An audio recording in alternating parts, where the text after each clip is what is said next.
This image you are looking at might seem like just an old photograph of a child sitting neatly in a Victorian chair, but if you examine it more closely, if you truly pay attention to the details most people prefer to overlook, you will start to sense something deeply unsettling.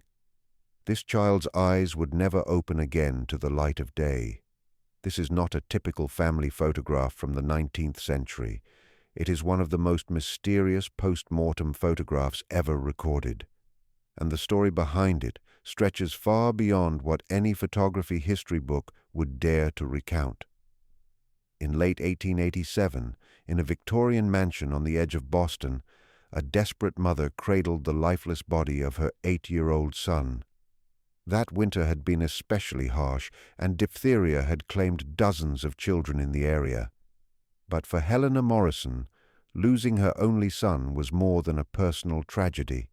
It marked the end of a lineage, the collapse of carefully nurtured dreams, and the start of an obsession that would drive her to choices that defied not only the social norms of her time, but also the limits between life and death. Post-mortem photography was not rare in the 19th century.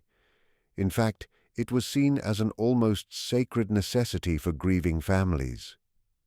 In an age when child mortality was alarmingly high and photography was still costly and uncommon, often the only image a family could keep of a loved one came after death.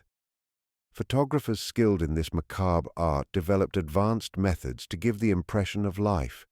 They arranged bodies naturally, painted open eyes over closed eyelids, and sometimes used hidden supports to keep bodies in positions that suggested peaceful sleep rather than final death. But Helena Morrison's situation was unusual, exceptionally unusual.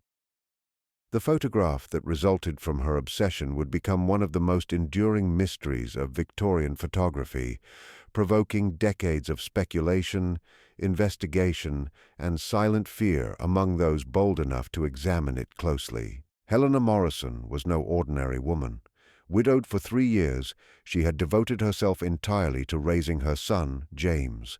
She was a woman of considerable means, inheriting wealth from her husband, who had earned his fortune in the spice trade with the Orient. More importantly, she was highly educated for her time, having studied medicine and anatomy in Paris before marriage, a rarity that made conservative Boston society wary of her, but also gave her knowledge that would become crucial in the events that followed. When James fell ill in December 1887, Helena refused to rely on standard treatments. She applied her medical knowledge to attempt experimental remedies, imported medicines from Europe, and consulted the finest specialists on the East Coast. But diphtheria at that time was nearly always fatal, and no amount of determination or resources could change its course. James died on a cold January morning in 1888, snow falling thickly outside the bedroom window. Helena held his small hand as she felt his last breath leave his body. The doctor present declared him dead at 9:15 a.m. What followed in the next hours marked the start of one of the most disturbing post-mortem cases in history. Helena refused to let anyone touch her son. She dismissed the doctors, the servants, and even the priest who had come to give last rites. She locked herself in the room with James and remained there for nearly 24 hours. Neighbors assumed it was the grief of a mother unable to accept her loss.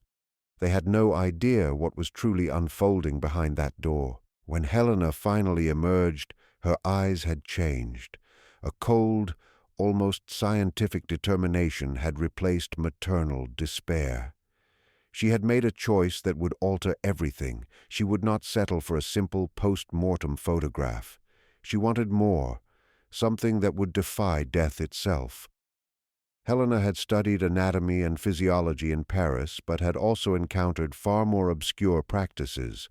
During her studies, she had met doctors who experimented with advanced preservation methods, some working at the fringe between medicine and practices bordering on the occult. She learned about preservation techniques that could maintain the appearance of life for remarkably long periods. Helena's decision was made. She would hire the finest post-mortem photographer available.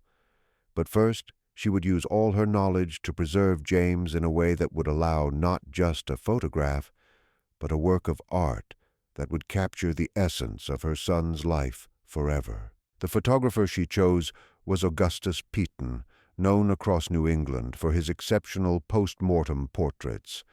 Peyton had developed methods seen as miraculous at the time. Families often said his portraits made the dead appear merely asleep, about to wake at any moment. When Helena approached Peyton, she did not just hire him. She made a proposal that intrigued him. She offered a large sum, more than he could earn in a year, but with one condition. He would work exclusively on her project for 2 weeks, using special techniques she would provide. Peyton, practical and cautious, could hardly refuse. Winter had been slow for his business. He accepted, assuming he was dealing with a grieving mother wanting the best memory of her son preserved. He had no idea what lay ahead. Upon arriving at the Morrison mansion, Peyton encountered a scene unlike anything he had ever seen.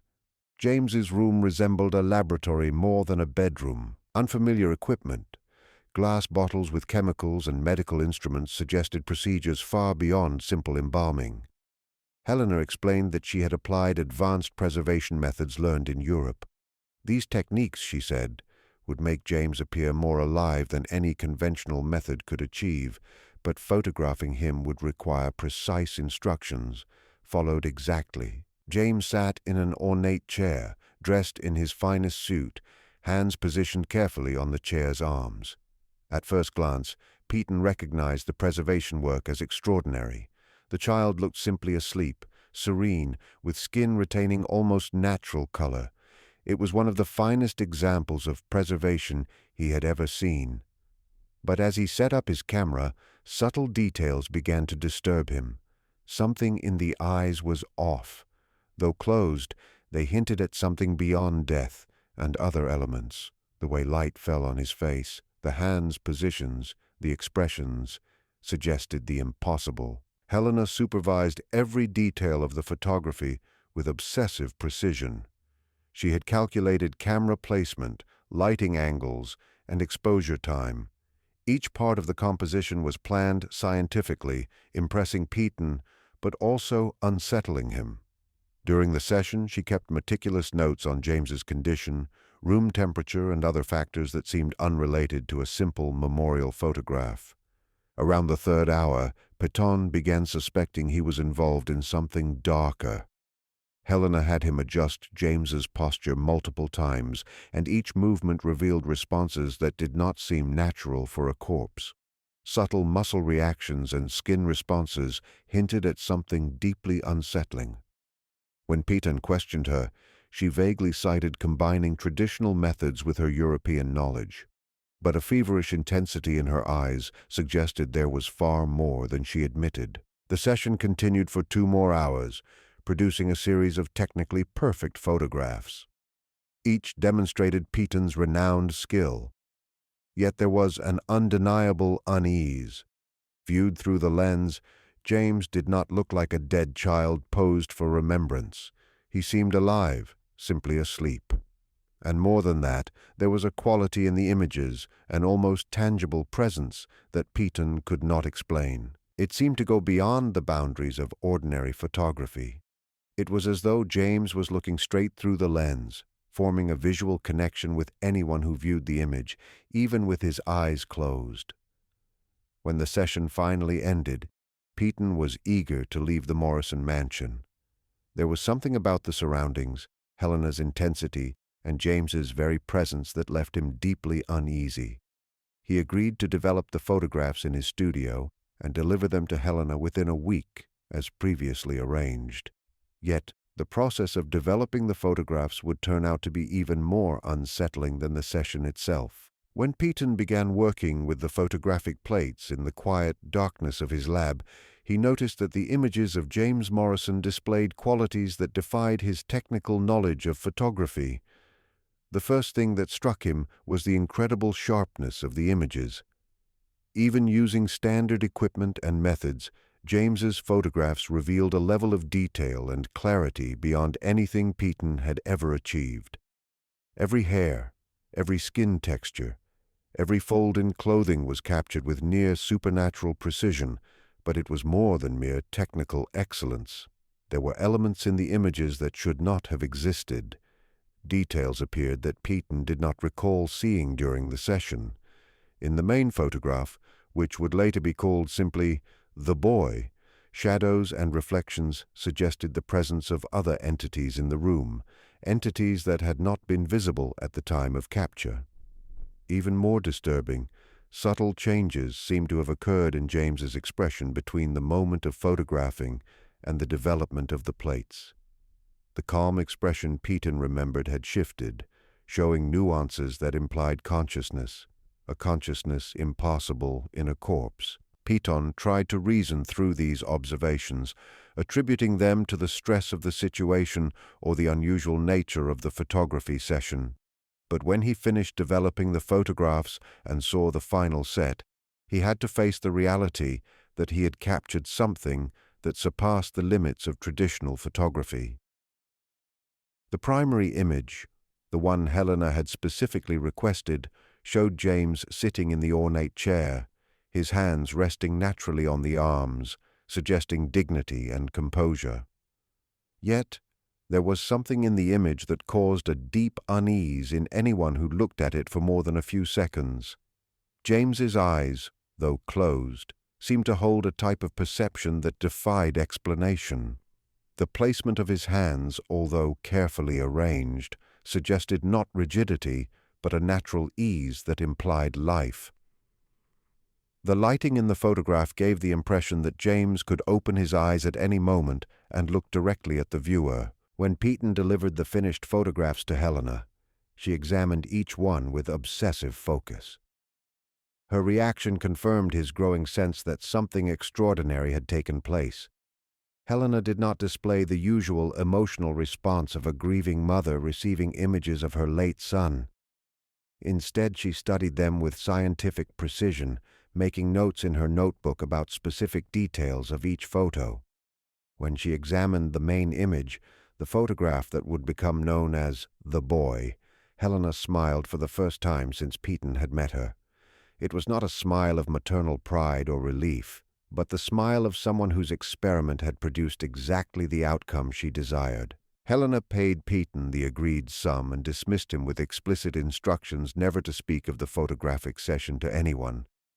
Peyton agreed without hesitation, eager to leave behind the unsettling experience, yet the events that followed ensured he would never fully forget what he had witnessed at the Morrison mansion. 3 days after delivering the photographs, Peyton received an unexpected visit at his studio. A man introduced himself as Dr. Harrison Wickham, county coroner, and began asking questions about Peyton's work for Helena Morrison. At first, Peyton assumed this was routine procedure related to James's death, but it quickly became apparent that the matter was far more complex. Dr. Wickham explained that he had received an anonymous complaint suggesting Helena Morrison had engaged in irregular practices regarding her son's body. The complaint did not specify what these practices were, but implied that an investigation was necessary. As part of this inquiry, Dr. Wickham needed to review any documentation or evidence connected to the events after James Morrison's death. Peyton gave Dr. Wickham a brief description of his work for Helena, mentioning only that he had created post-mortem photographs of her son, a completely legal and accepted practice at the time. However, Dr. Wickham seemed to be searching for more precise details, asking about preservation methods, the condition of the body during photography, and other specifics that hinted at prior knowledge of unusual circumstances. During this conversation, Dr. Wickham revealed information that completely changed Peyton's understanding of what had occurred at the mansion. According to the coroner, Helena had not merely used advanced embalming techniques. She had conducted illegal medical experiments using substances and procedures unknown to conventional medicine. Even more troubling, she had maintained connections with researchers in France involved in controversial studies exploring the boundaries between life and death, practices widely considered unethical and dangerous. Dr. Wickham discovered that Helena had imported chemical substances and specialized medical instruments in the months before James's death. This equipment had no connection to standard medical treatment and appeared linked to experimental preservation and reanimation methods. Upon hearing this, Peyton finally understood the true nature of what he had seen. Helena Morrison had not simply sought to preserve her son for a more convincing memorial photograph. She had used James as a subject in medical experiments, exploring possibilities far beyond the limits of accepted science. The realization that he had unknowingly participated in something tantamount to corpse desecration or illegal experimentation left Peyton deeply shaken. But the events had already unfolded. The photographs had been created, delivered, and now became part of a mystery far more unsettling than anyone could have imagined. Dr. Wickham asked Peyton to share any further knowledge he might have about Helena or the mansion. Peyton described the unusual condition of James's body, Helena's unconventional techniques, and the disturbing qualities of the photographs. Even as he recounted these details, Peyton realized he was only beginning to grasp the full extent of what he had witnessed. The investigation continued for several weeks, with Peyton contacted multiple times to provide additional information. Gradually, however, the inquiry lost momentum. Dr. Wickham explained that while there was evidence suggesting irregular practices, it was insufficient to pursue legal action against Helena. James's burial had followed legal procedures, and there was no direct evidence proving any violation of law. More significantly, Helena Morrison had vanished. 1 week after Dr. Wickham's initial visit, it became known that she had abruptly left Boston, giving no indication of her destination. The mansion was placed under the care of lawyers, instructed to sell it as quickly as possible. Helena disappeared entirely, taking her secrets regarding the experiments with her son. The only tangible evidence that remained were Peyton's photographs. These images would continue to fascinate and unsettle anyone who studied them for decades. Peyton kept copies in his personal archive, initially as a record of one of the strangest cases of his career. Over time, he noticed that the photographs seemed to exert a peculiar fascination over viewers. Clients occasionally glimpsing them would ask questions, remarking on their extraordinary detail and on an indefinable quality that made them unforgettable. Through these interactions, Peyton began to realize that James Morrison's photographs had qualities that went far beyond mere technical skill. There was something within the images that stirred a strong emotional reaction in viewers, a mix of fascination and unease that seemed to affect each person differently, yet always deeply. Some people reported a feeling that James might suddenly open his eyes and look straight at them.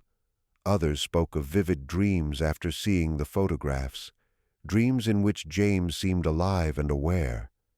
In some cases, viewers who spent long periods studying the photographs reported experiences that suggested some form of connection or communication with James's image. These reactions gradually concerned Peyton, who began to limit showing James Morrison's photographs to casual visitors. Yet the image's reputation had already spread throughout Boston's photographic circles, and Peyton began receiving visitors specifically interested in what was described as one of the most extraordinary examples of post-mortem photography ever produced. Among the notable visitors was Dr. Samuel Rutherford, a physician and researcher from Harvard University who specialized in unusual neurological phenomena. Dr. Rutherford had heard rumors about photographs that seemed to have strange properties, provoking specific psychological reactions in viewers. As a scientist studying phenomena that defied ordinary medical understanding, he was naturally drawn to the chance to examine these images in a controlled, scientific way. When he first studied James Morrison's photographs, his reaction was immediate and unmistakable. Having examined hundreds of cadavers and countless post-mortem images, he had never encountered anything like these photographs. The preservation of the body suggested techniques far more advanced than anything known in contemporary medicine. Even more striking, The photographs produced physical reactions in him that he could not rationally explain. After looking at them for long periods, he experienced shifts in heart rate, changes in vision, and a growing sensation that he was being watched by something within the photographs. These reactions matched reports from other viewers, indicating that the images possessed qualities beyond mere artistic skill. Dr. Rutherford asked for permission to conduct a systematic study of the photographs, using medical and psychological methods to explore the causes of these reactions. Peyton, still unsettled by previous events at the Morrison mansion, agreed to cooperate, hoping that scientific research could provide rational explanations for the disturbing effects of the images. The study began with a careful technical examination of the photographs. Using high-powered magnification tools, he analyzed every detail, searching for anomalies that might explain their unusual properties. What he found surpassed even his most ambitious expectations. Microscopic inspection revealed details that should have been impossible to capture with the photographic methods of 1888. The emulsion patterns indicated exposure to unknown forms of energy. Even more remarkable, some structures in the images seemed layered, as if multiple aspects of reality had been photographed at the same time. Dr. Rutherford meticulously recorded each discovery, creating a collection that would become one of the most controversial scientific inquiries of the late Victorian era. His notes reflected a growing fascination with scientific possibilities beyond the limits of accepted medicine, echoing the same pioneering explorations that Helena Morrison had apparently pursued. The analysis of psychological responses to the photographs produced even more astonishing results. Dr. Rutherford developed a study in which volunteers were exposed to James Morrison's images under controlled conditions, with monitoring of physical reactions and detailed accounts of personal experiences. The outcomes defied conventional explanation. 83% of participants reported a sensation of conscious presence coming from the photographs. 71% experienced changes in their perception of time while observing the images, and 57% described interactions that suggested some form of non-verbal communication with James Morrison's image. Even more unsettling, 29% reported recurring dreams in the weeks following exposure, dreams in which James appeared as a living presence, often trying to convey specific information about events surrounding his life and the experiments conducted by his mother. Dr. Rutherford documented each account with scientific precision, but he gradually realized that he was encountering phenomena that exceeded the boundaries of conventional medical science. The photographs seemed to act as a bridge between the living world and something beyond contemporary understanding. In the third month of his study, Dr. Rutherford made a breakthrough that transformed his view of the case. While examining the photographs under specialized lighting, he noticed that certain areas revealed additional information when observed from particular angles or under specific light intensities. Using spectral analysis techniques originally developed for astronomy, he found that the photographs contained layers of information not visible under normal observation. These layers revealed details about the Morrison mansion that had not been physically present during the photography session, including additional presences in the room. Even more astonishing, the spectral analysis suggested that the photographs contained information about events at the mansion prior to James's death, as if the images had captured not only a single moment, but an overlay of multiple periods in time. These discoveries led Dr. Rutherford to a conclusion that challenged both his medical training and his understanding of reality. The methods Helena Morrison had used had not only preserved James's body convincingly, they had created conditions that allowed aspects of his consciousness to remain active after death. These conditions were permanently captured in the photographs. The implications were deeply unsettling. If Dr. Rutherford's conclusions were correct, James Morrison's photographs were not merely portraits of a deceased child. They were records of a form of post-mortem existence artificially sustained through medical experiments exploring completely unknown scientific territory. Dr. Rutherford attempted to locate Helena Morrison to learn more about her methods, but she had vanished entirely. No records existed of her whereabouts after leaving Boston, and contacts she had maintained in France offered no information about her current location. Her disappearance meant the secrets of her experiments with James would likely remain forever hidden.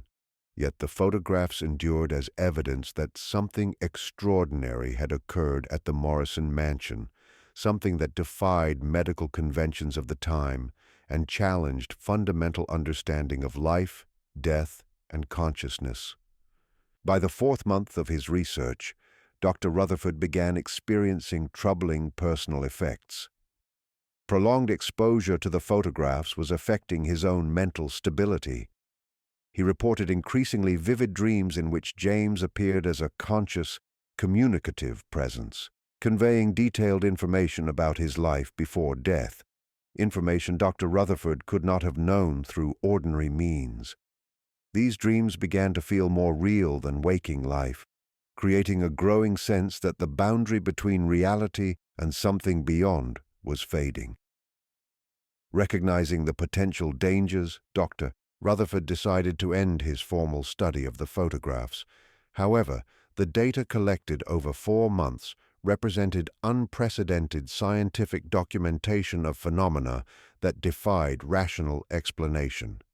In his final report, he concluded that James Morrison's photographs demonstrated that Helena Morrison had achieved what official medical science deemed impossible.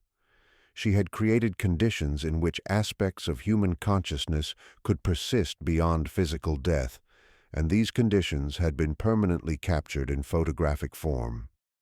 Dr. Rutherford recommended that the photographs be preserved in a secure archive, accessible only to qualified researchers who understood the psychological dangers linked to prolonged exposure to the images were involved in the study. It was noted that the photographs contained qualities that could be harmful to unprepared viewers, particularly those with mental vulnerabilities or tendencies toward instability. The report on these findings was submitted to Harvard University's administration, but was never formally published. The discoveries documented were seen as too controversial and potentially unsafe for public release. As a result, the report was classified as restricted academic material, accessible only to selected researchers under strict conditions. Peaton, already deeply unsettled by his role in the original events, chose to follow the recommendations and keep James Morrison's photographs private. He stopped showing the images to visitors and gradually stopped discussing the case with anyone outside the small circle of researchers who had been directly involved in the scientific study. Despite these precautions, the photographs would not remain completely hidden.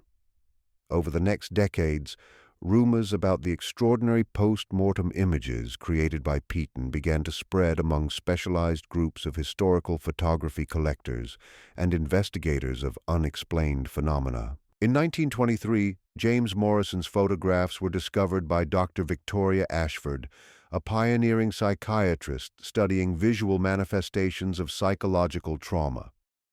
Dr. Ashford had come across vague mentions of the photographs in her research and eventually tracked down Pemberton, who was by then elderly. He agreed to let her examine the images under tightly controlled conditions. Her investigation focused on the psychological reactions to the photographs, using analytical techniques that had been developed since Dr. Rutherford's earlier study.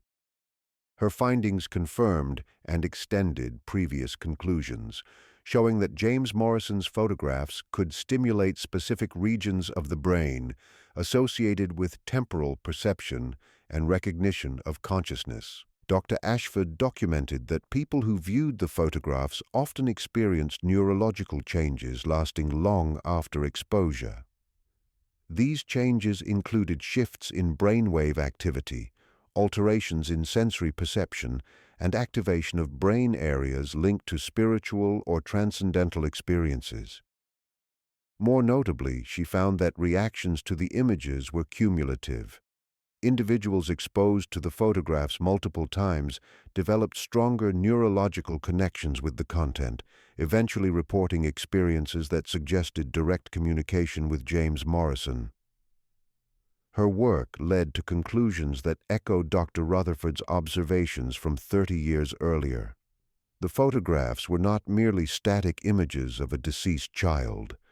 They appeared to act as a kind of interface between living observers and an enduring aspect of James's consciousness, captured and preserved through experiments conducted by his mother. Dr. Ashford's research was suddenly interrupted in 1925 when she suffered what was officially described as a nervous breakdown.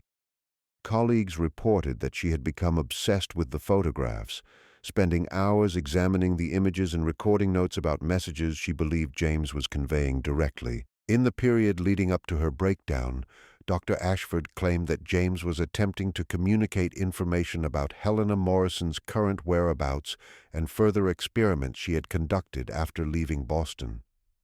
Her colleagues dismissed these claims as delusions, yet her personal notes contained precise details that could not have been known through conventional means. Following her breakdown, James Morrison's photographs were again withdrawn from circulation and secured in a private archive. Pemberton's family, who inherited the images after his death in 1919, decided they were too dangerous for further study and kept them in a safety deposit box, inaccessible to researchers. Over the ensuing decades, the photographs gained legendary status among collectors of historical artifacts and those researching paranormal phenomena. Mentions of the images occasionally appeared in academic articles on Victorian photography, but always as footnotes referencing an unverified case of extraordinary technical skill.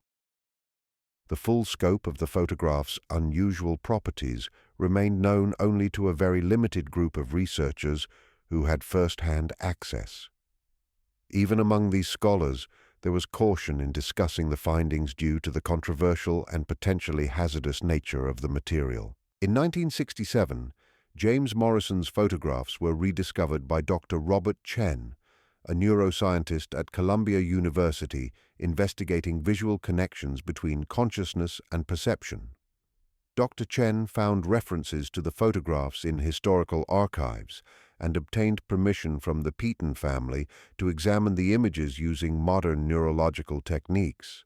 His study employed advanced brain monitoring equipment to observe the neurological reactions of volunteers exposed to the photographs. The results confirmed and quantified the effects earlier researchers had observed, but with much stricter scientific methods. Dr. Chen documented that the photographs consistently produced distinct patterns of brain activity across different observers. These patterns indicated that the images activated neurological circuits associated with recognizing consciousness in other human beings, despite James Morrison being obviously deceased. Even more astonishing, the patterns mirrored those seen when observers interacted with living people. The brains of viewers responded to James Morrison as if he were a conscious presence, not just a lifeless image. These findings offered the first objective scientific proof that the photographs had properties beyond conventional explanation. The human brain, evolved to detect consciousness in others, was reacting to something in the images that suggested an active mental presence. Dr. Chen intended to expand the research using even more advanced analysis techniques, but the Peaton family decided to permanently withdraw the photographs from scientific examination. They had grown increasingly uneasy with the attention the images were attracting and concerned about the consequences of the findings. The photographs were transferred to a private institution dedicated to preserving sensitive historical artifacts, where they remain inaccessible to the public. The only remaining documentation consists of partial reports from the three main researchers, Dr. Rutherford, Dr. Ashford, and Dr. Chen. Nearly 140 years after their creation, James Morrison's photographs remain one of photography's greatest unsolved mysteries. The unique circumstances behind their existence, a desperate mother with advanced medical knowledge, experimental preservation methods, and exceptional photographic skill, will likely never be duplicated. Yet the scientific discoveries associated with the photographs continue to influence fields such as neuroscience, consciousness studies, and research into the boundary between life and death. If the researchers' conclusions are accurate, the images may show that aspects of human consciousness can endure beyond physical death under certain conditions, and that these conditions can be artificially created through scientific means. The photograph first seen in this story, apparently a simple image of a Victorian child sitting in an ornate chair, carries decades of scientific study, mystery, and fundamental questions about consciousness. James Morrison, eternally preserved in that calm pose, may be more than a mere family remembrance. He could represent evidence that our understanding of life, death, and consciousness is far from complete. If Helena Morrison truly achieved what researchers suspect, the implications for our knowledge of human existence are profound and difficult to fully comprehend. The photograph remains, silent yet eloquent, a window into mysteries that may never be completely solved. James Morrison continues to observe across the centuries, carrying secrets that challenge our most basic understanding of what it means to be alive or dead. If this story of historical mystery and scientific discovery fascinated you, or if the investigation into these shadowy intersections of science and the inexplicable intrigued you, subscribe to the channel for more deep explorations into history's most remarkable and unsettling cases. There is much more to uncover in the dark spaces where science encounters the unknown, and each discovery brings us closer to understanding truths that could forever change our perception of human reality.